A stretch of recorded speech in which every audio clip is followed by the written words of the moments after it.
Have you ever walked into a room and felt the entire energy shift before you've even said a word?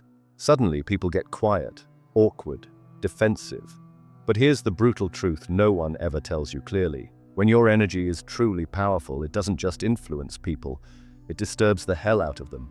Not because you're doing something wrong, but because your very presence exposes everything they're desperately hiding from themselves.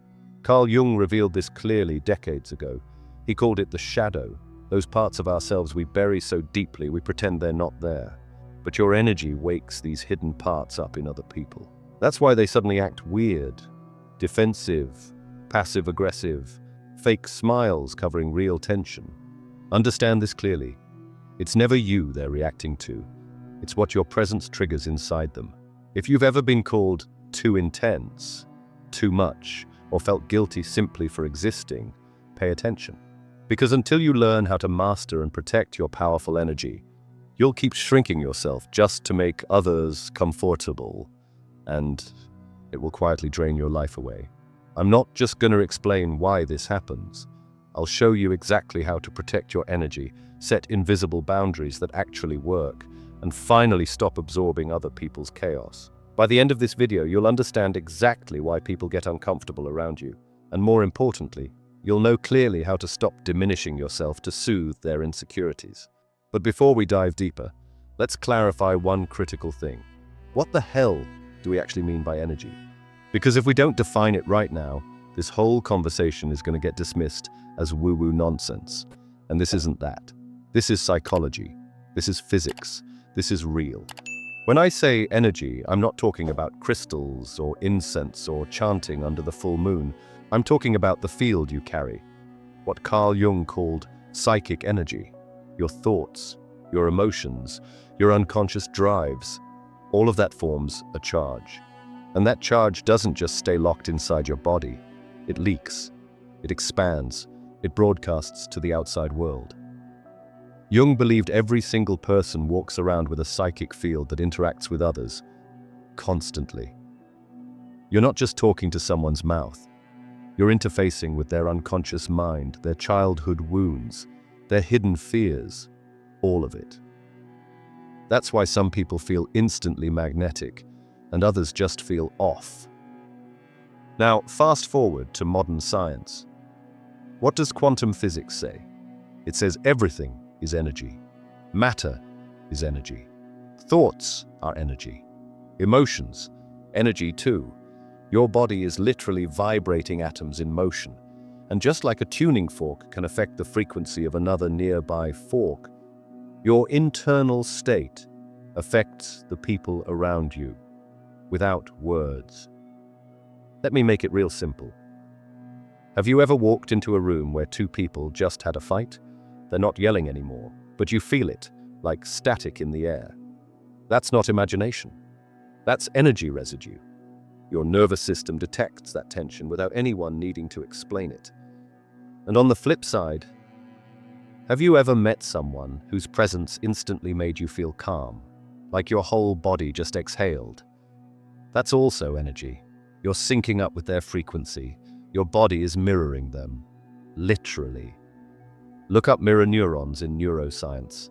They're the biological basis of empathy, and they prove you don't need to talk to feel someone. So when I say your energy disturbs people, I'm not being poetic. I'm telling you that the frequency you walk around with, your unresolved trauma, your inner confidence, your self-awareness, all of that is felt by others, consciously or unconsciously. Jung once said, "Until you make the unconscious conscious, it will direct your life, and you will call it fate." Now flip that.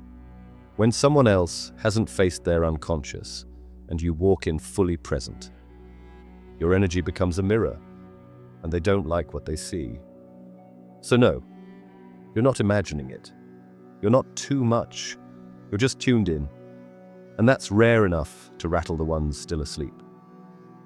Let's start with one of the most subtle but powerful signs that your energy shakes people up.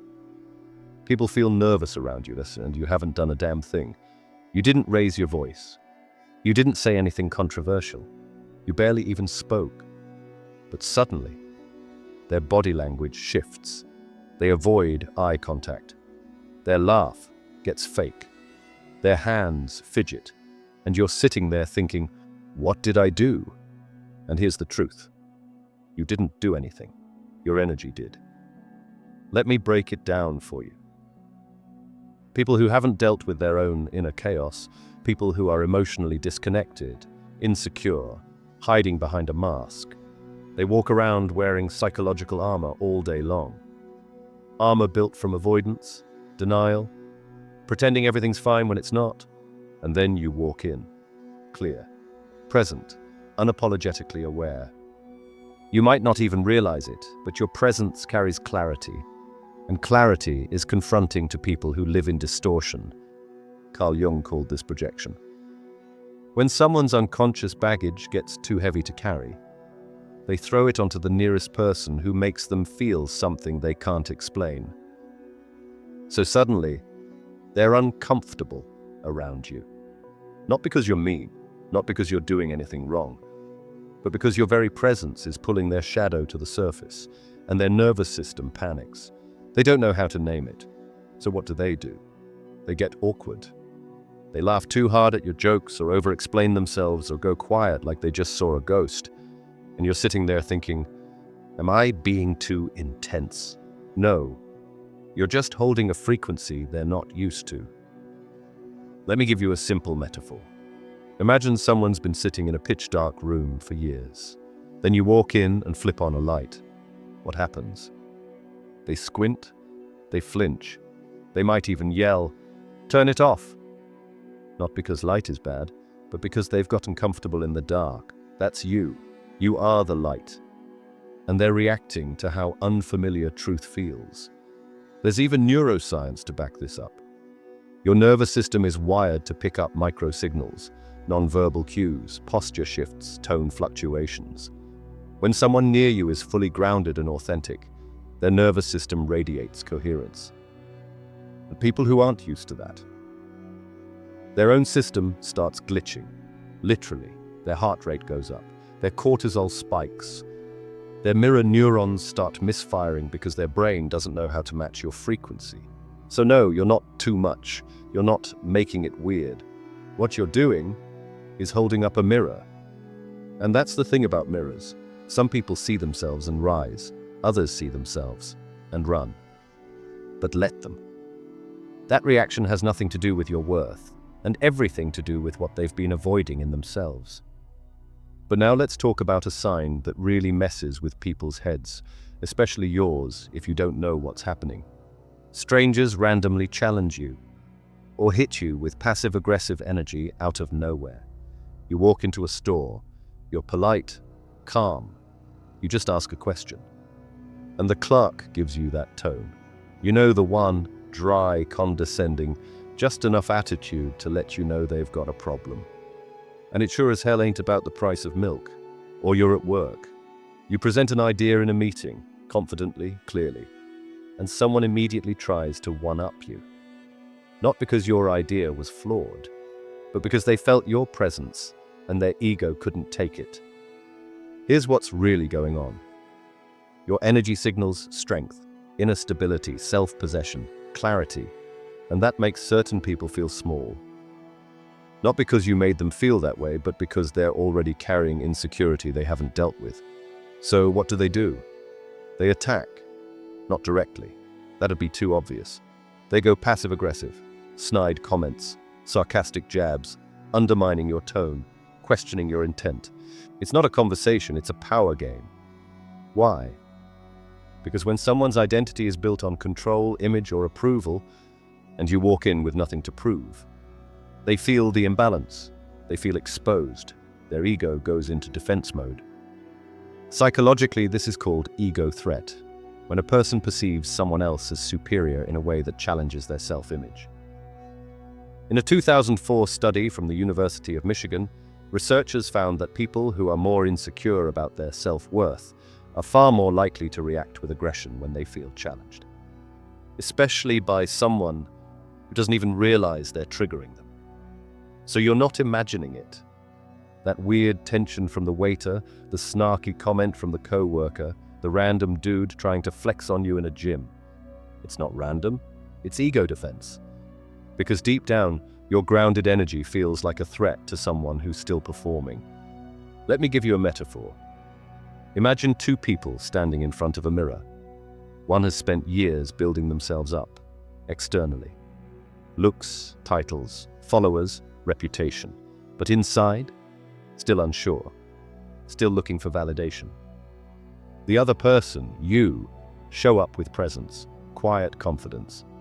You don't chase approval because you own who you are. Now put both those people in front of the mirror. Who do you think's going to feel exposed? That's why they come for you. Not because you're arrogant, but because your existence challenges their illusion of control. And when someone hasn't built real self-worth, they respond by trying to pull you down to the level where they feel safe again. But here's the secret. Don't bite. Don't get pulled into the game. Because that's what they want. To equalize the energy by provoking a reaction. Hold your center. Keep your energy clean. Their challenge isn't an invitation. It's a test. And the most powerful response? No response at all. You didn't come to play power games. You came to live in truth. Let their ego wrestle with itself. You keep rising. Sign 3. People are either magnetized or repelled. There's no in-between. Let me tell you something you've probably felt your entire life, but maybe couldn't explain. People either feel insanely drawn to you, or they can't stand being around you. There is no middle ground.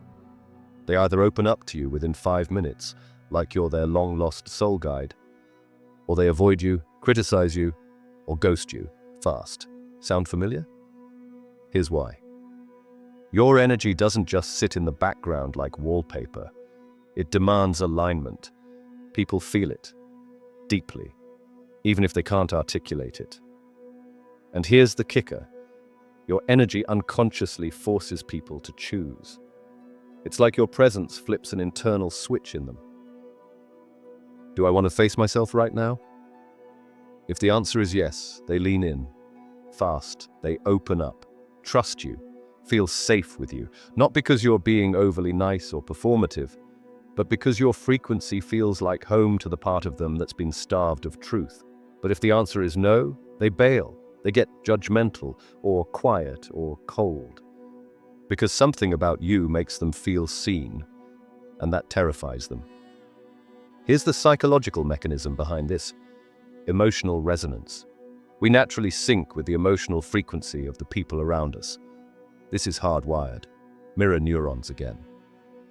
But when someone has unresolved trauma, or is living a lie, and you show up aligned and fully present, their system can't sync with yours. There's a clash. They don't hate you. They hate how they feel around you, because your energy highlights the dissonance they're trying to hide. Think of it like tuning forks. When two forks are in the same key, they start vibrating together. That's connection. But if one fork is out of tune, it starts to vibrate chaotically or not at all. That's energetic repulsion. It's not personal, it's resonance. So when people are drawn to you like they've known you forever, trust that. They're responding to your frequency with their truth. And when people reject you, distance themselves, or act weird without cause, don't internalize that either. They're not rejecting you. They're rejecting the part of themselves that your energy is trying to wake up. Let me give you a real-world example. You meet someone at a gathering. You barely say much, but within minutes, they're telling you their whole life story. Childhood wounds, insecurities, dreams they've never said out loud. That's not because you ask the right questions. It's because your presence feels safe. Safe enough to drop the mask. Now contrast that with someone who gives you side eyes, avoids small talk, or suddenly stops texting after one deep conversation. That's a nervous system saying, "This is too much clarity for me right now." And here's the bottom line. You're not meant to be digestible for everyone. You're not here to make people comfortable. You're here to be real. And that kind of energy polarizes people, on purpose. So stop trying to be likable. Be authentic. The people who are ready will come closer. The rest, let them walk. That's not rejection. That's alignment. Sign 4. Empaths and energy vampires are drawn to you. Here's another sign your energy is powerful. And it's one of the trickiest to navigate. You constantly attract two kinds of people. Either the deeply sensitive, intuitive empaths who feel safe with you, or the emotional leeches, the ones who drain you dry without even noticing. Sound familiar? You might be thinking, why do people always open up to me? Or, why do I feel exhausted after spending time with certain people, even if we didn't talk about anything heavy? Let me break it down. When your energy is strong, grounded, and clear, it becomes like a battery. And guess what? Batteries attract things that need power. The first type, the true empaths, aren't the problem. They're drawn to your clarity, your stillness. Your frequency gives their nervous system a break. It feels good to be around you because they don't have to perform. They can just be. But the second type, that's where it gets dangerous.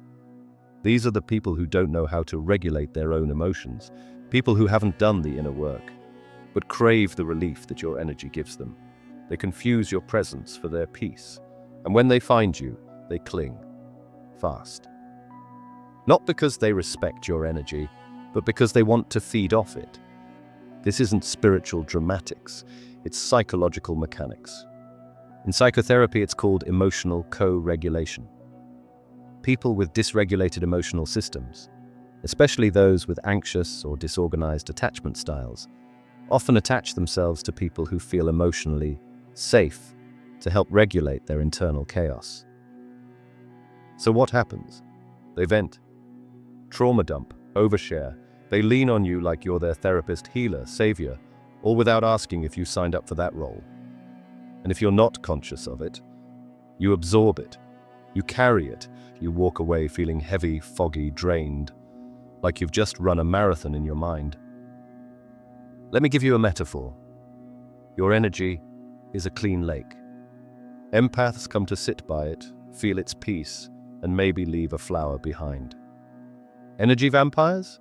They show up with buckets, dump their toxic waste in, take your water, and walk away without saying thank you. Here's the hard truth.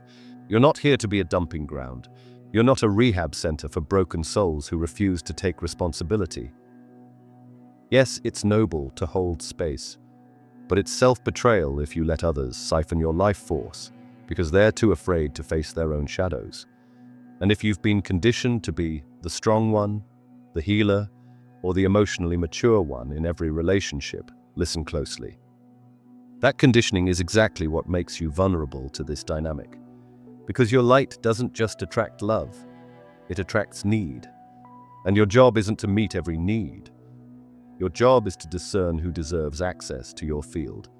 So next time someone unloads on you out of nowhere, or you walk away from a casual conversation feeling emotionally wrecked, don't blame yourself. Recognize it, name it, and choose to step back. Power isn't just the ability to lift others. Real power is knowing when to say, "This isn't mine to carry." But before we move into the next sign, I want to touch on something that most people miss. But if you've ever noticed it, it'll hit hard. When your energy is clean, really clean, you don't just attract people. You attract animals, kids, and even nature itself. You walk past a dog and it stops pulling its leash. It just looks at you. You visit someone's house, and their cat, who supposedly hates strangers, comes right to your lap like you've been friends forever. You didn't do anything. You didn't try, but something in your energy said, "This space is safe. This presence is calm. You can relax here." And that's the thing, animals and kids don't lie. They don't care about your status, your looks, your credentials. They feel vibration. They feel truth. They feel safety. And plants? Plants will literally thrive in your home if your energy is right. They respond to frequency, tone, presence. You might not even have a green thumb, but somehow your home is a jungle. That's not random. That's resonance. There was actually a famous experiment done by Cleve Baxter, a polygraph expert, where he connected plants to lie detectors and found that they responded to human emotion, fear, joy, even intent. Now, whether or not you believe every detail of that study, the point stands. Life recognizes life. And when your energy is clean, when you're not broadcasting tension, resentment, or noise, life leans toward you. So if you've ever wondered, why do animals and babies just love me? Or, why do I feel more at peace in nature than I do around people? It's because nature, instinct, and innocence all recognize truth. And truth is what you radiate when your energy field is balanced. Now let's go deeper, because while some people and beings are drawn to your energy, others are straight up repelled, and that's where it gets even more interesting. Sign 5. You can't stand inauthenticity, and it can't stand you. Let me hit you with this. If you've ever felt physically uncomfortable in fake environments, if small talk feels like torture, if you can feel when someone's being polite but not real, that's not you being picky. That's your energy being intolerant to bullshit. And here's the twist. It works both ways. Not only can you feel inauthenticity, but inauthentic people feel deeply threatened by you. You don't even have to say a word. Your presence alone rattles the masks right off their face. Why? Because when your energy is aligned, when you've done the inner work, faced your shadow, and live with integrity, you carry a kind of vibrational truth that cuts through the air like a blade. People living behind masks, they feel that. It makes them nervous, defensive, sometimes even hostile. Psychologically, this ties back to Jung's concept of persona versus shadow. The persona is the mask we wear for society, who we pretend to be. The shadow is everything we try to hide. And when you show up authentic, grounded, not trying to impress anyone, you trigger the collapse of that false persona in others. It's like you shine a spotlight on everything they've tried to keep buried, and they don't like what they see. Let me give you a real-life example. You're in a group conversation. Everyone's laughing, faking nice, riding the surface. You stay quiet, or you drop one real sentence. Nothing dramatic, just truth. Suddenly the energy changes. Some people go silent, some shift uncomfortably, some get annoyed. Why? Because you didn't play the game. You didn't feed the illusion. You brought real into a room built on fake, and realness is disruptive. Here's a metaphor. Imagine everyone's in a costume party pretending to be someone else. You walk in with no mask, just yourself. Some people are relieved, finally, someone being real. Others? They panic, because your authenticity exposes their costume for what it is. A cover-up. This isn't just social dynamics, it's energetic law. Truth and illusion can't coexist peacefully. And when your energy is rooted in truth, it naturally repels anything built on performance, manipulation, or shallow approval. So if people tell you you're too intense, or they ghost you after one deep conversation, they're not rejecting you. They're rejecting the feeling of being seen. That's their journey, not yours to fix. You're not difficult, you're just clear. And clarity always disrupts confusion. So stop shrinking to make fake people feel comfortable. Your authenticity isn't the problem, it's the solution, even if it burns a few masks along the way. Now we're going to rip the cover off the real engine behind all of this. Why your presence rattles some people to their core, even when you're calm, kind, and quiet. It's because your energy doesn't just walk into a room, it activates people's shadows. And if you don't understand what that means, this is what Jung said. Everyone carries a shadow, and the less it is embodied in the individual's conscious life, the blacker and denser it is. In plain English, every single person has a dark side, a part of themselves they hide, suppress, or deny. Repressed anger, shame, jealousy, guilt, insecurity, all the stuff that doesn't fit the good person image they show to the world. Now here's the wild part. That shadow doesn't disappear just because they pretend it's not there. It builds pressure. And when someone with a tightly sealed shadow comes into contact with someone like you, someone who's done the work, someone who's integrated their truth, they feel exposed. Not because you're judging them, but because your energy activates the very parts of themselves they've been trying to outrun. And that's when projection happens. Projection is the unconscious mind's defense mechanism. Instead of facing their own darkness, people start seeing it in you. You're too intense. You think you're better than everyone. You're intimidating. None of that's real. It's their own shadow talking to itself, using you as the screen. It's like you become the human version of a mirror they didn't ask to look into, but now they can't unsee. Let me give you an example. Say someone has suppressed envy. They tell themselves they're generous, supportive, selfless. But deep down, they're insecure, jealous. They want more, but they're afraid to go after it. Then you walk in, owning your space, confident, not trying to prove anything. That triggers them. Suddenly they hate you, but they don't know why, so they invent reasons. She's fake. He's full of himself. They think they're better than everyone. But that's not truth. That's projection. And here's the kicker. The more unconscious someone is, the more aggressive the projection becomes. Your energy is a threat, not because of what you do, but because of what it represents. Wholeness, integration, truth. And truth always threatens illusion. This is why so many powerful people are misunderstood, not because they're wrong, but because they reflect the very thing others are terrified to see in themselves. So if you've spent years wondering why people flip on you out of nowhere, why you get love one minute and rejection the next, this is why. Your light triggers their shadow, and until they deal with that shadow, they'll keep mistaking their pain for your problem. But now that you see the pattern, here's the gift. You don't take it personally anymore. You stop shrinking. You stop dimming your light just to keep other people from feeling uncomfortable, because triggering their shadow isn't cruelty. It's truth, and sometimes truth is the only thing loud enough to wake the unconscious. But what happens when you don't protect your energy? Let's talk about the price you pay when you don't protect your energy. And I'm not just talking about feeling tired. I'm talking about emotional burnout, identity confusion, spiritual depletion, the kind of fatigue that no amount of sleep can fix. If you're someone whose energy is naturally strong, deep, and magnetic, and you don't know how to guard it, you become a magnet for everyone else's chaos. And over time, that chaos starts to feel like your own. Here's how it shows up.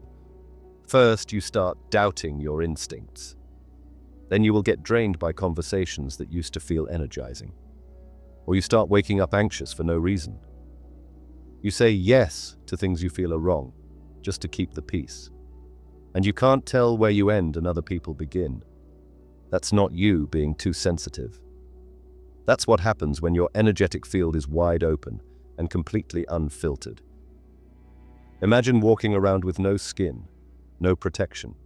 Every emotion, every vibe, every unspoken tension, it sticks to you. And if you don't clear it, it becomes you. Here's what most people don't realize. Energy moves both ways.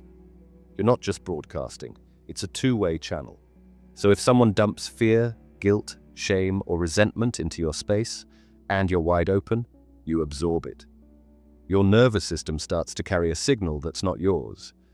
That's why so many strong, intuitive people go through cycles of burnout, depression, even identity crisis.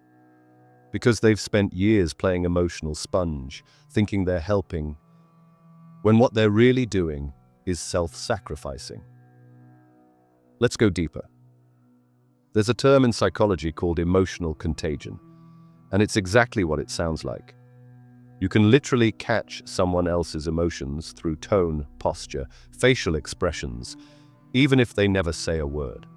Now multiply that by 10 if you're an energetically open person.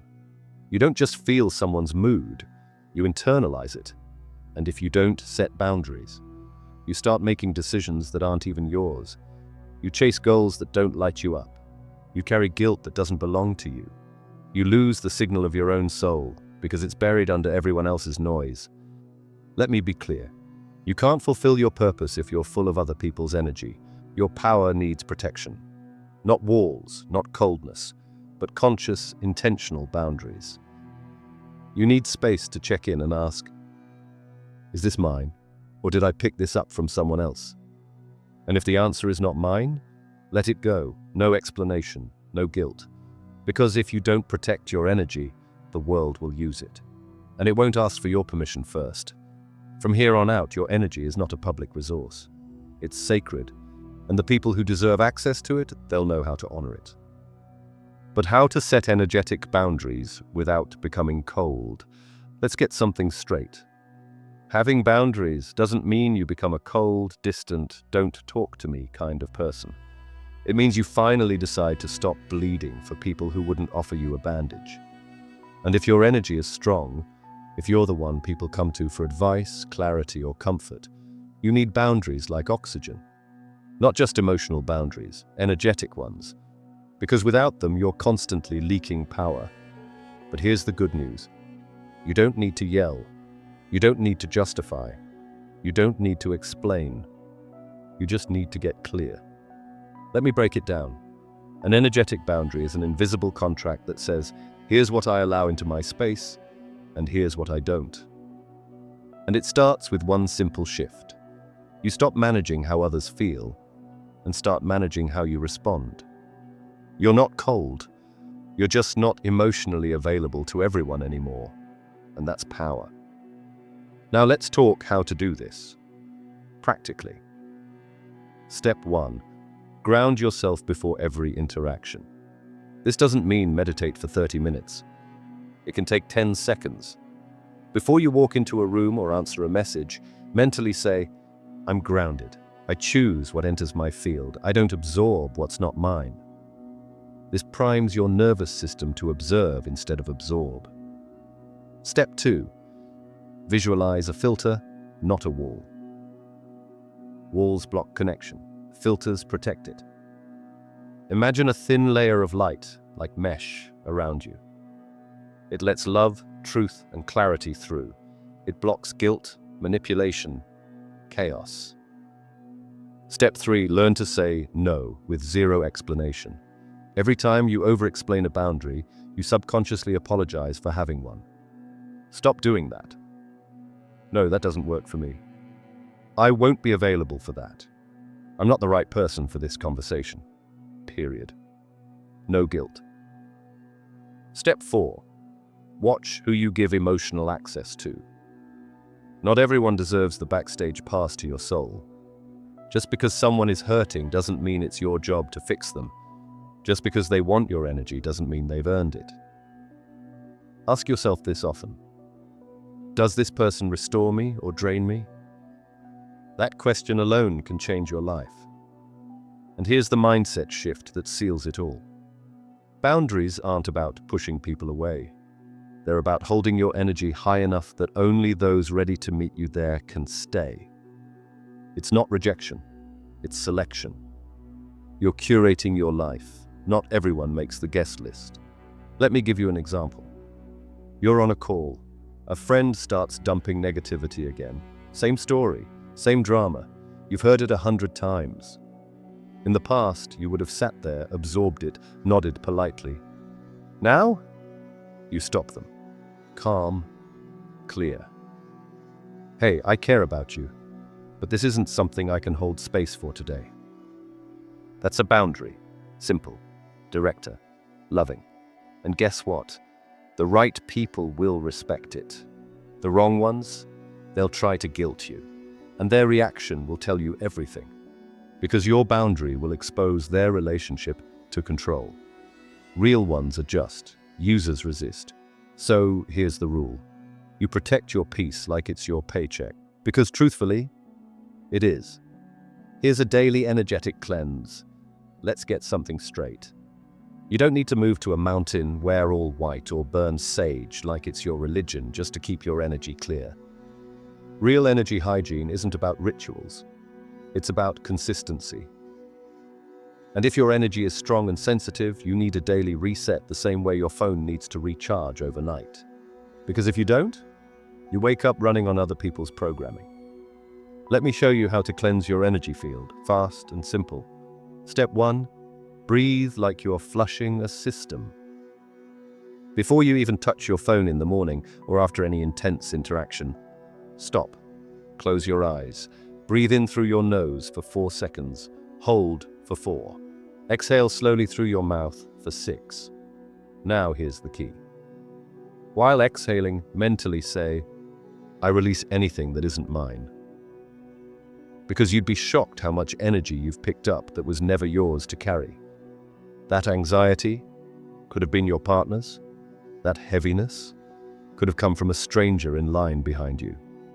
We are energetic sponges, whether we like it or not. But breathing is how you wring yourself out. Step 2. Use the cut and release visualization. This one's powerful. Imagine yourself surrounded by cords, connections to people, conversations, emotions from the day.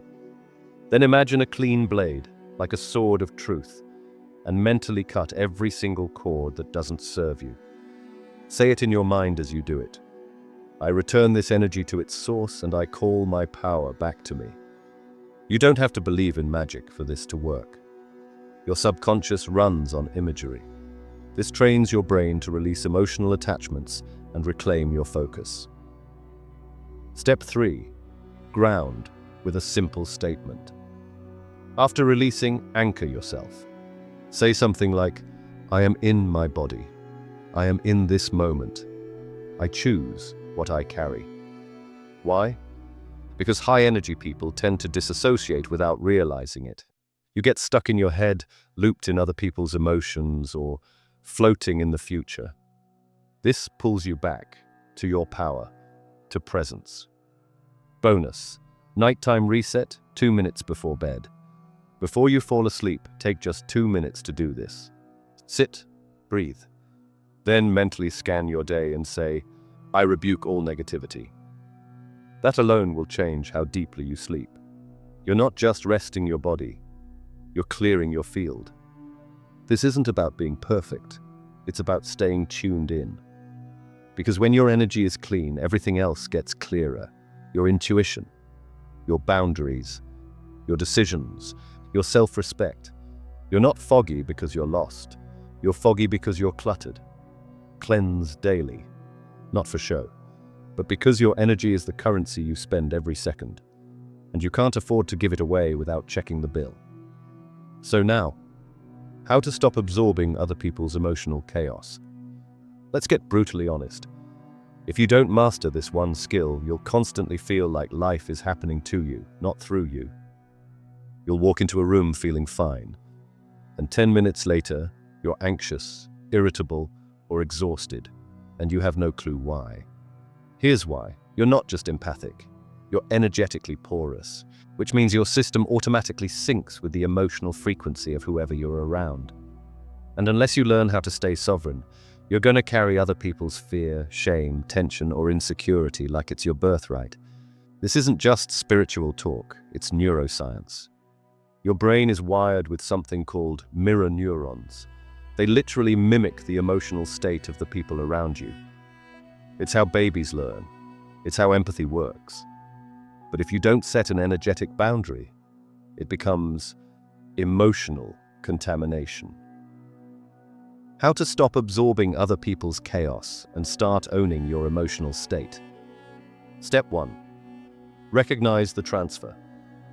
The moment your mood changes suddenly after interacting with someone, stop.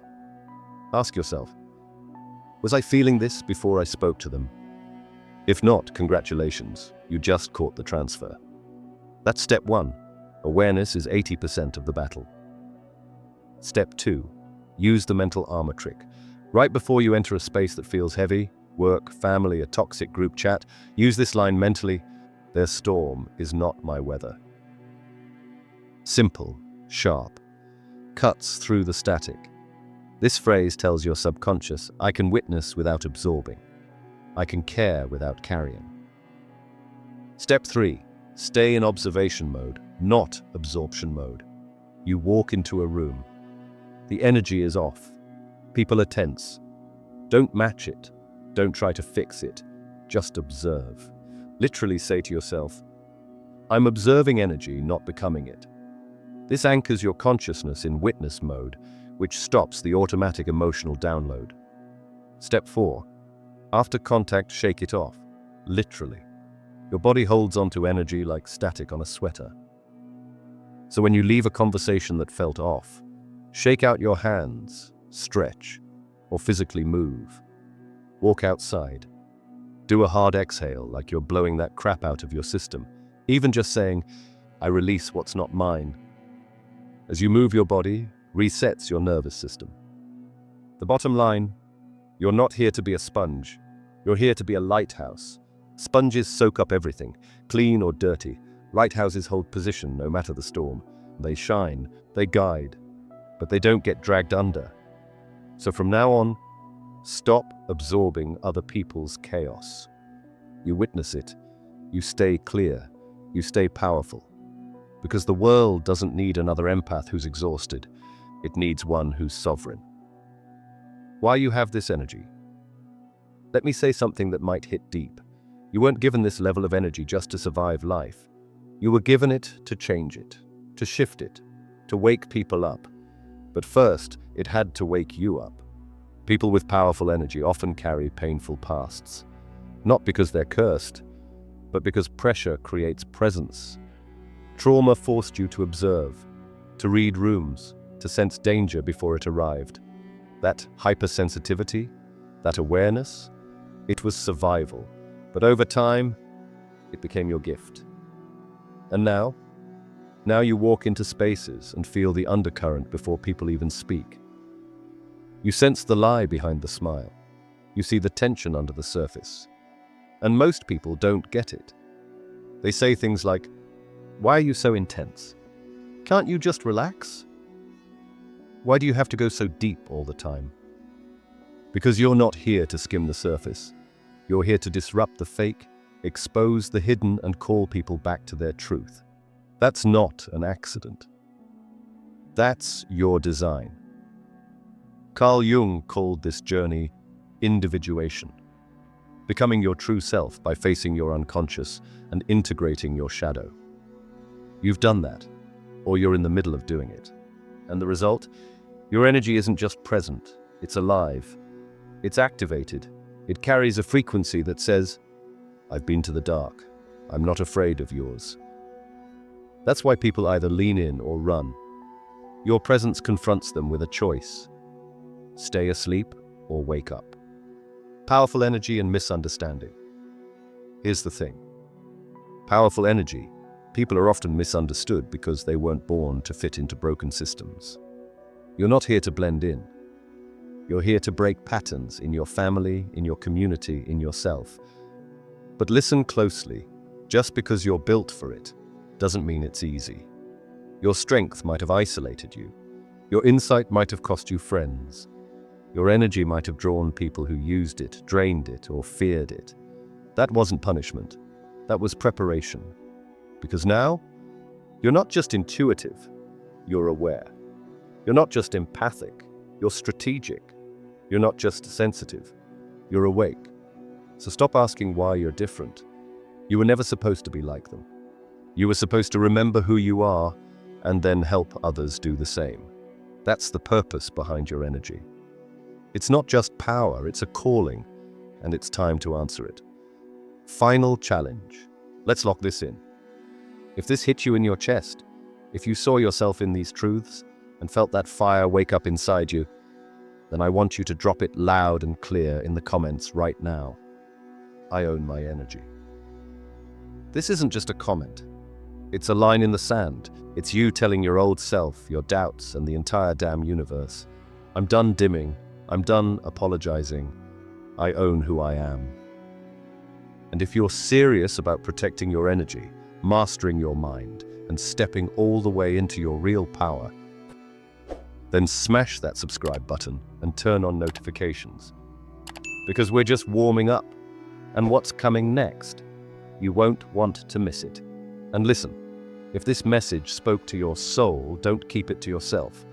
Send it to someone whose power you see, even if they don't see it yet, because authenticity spreads through activation. One person owning their energy gives permission for others to do the same. You're not intense by accident. You're not sensitive by mistake. You are wired for impact. Let's shift the collective, one powerful presence at a time. Don't forget to subscribe to the free newsletter for more. I'll see you in the next one. Have a good one.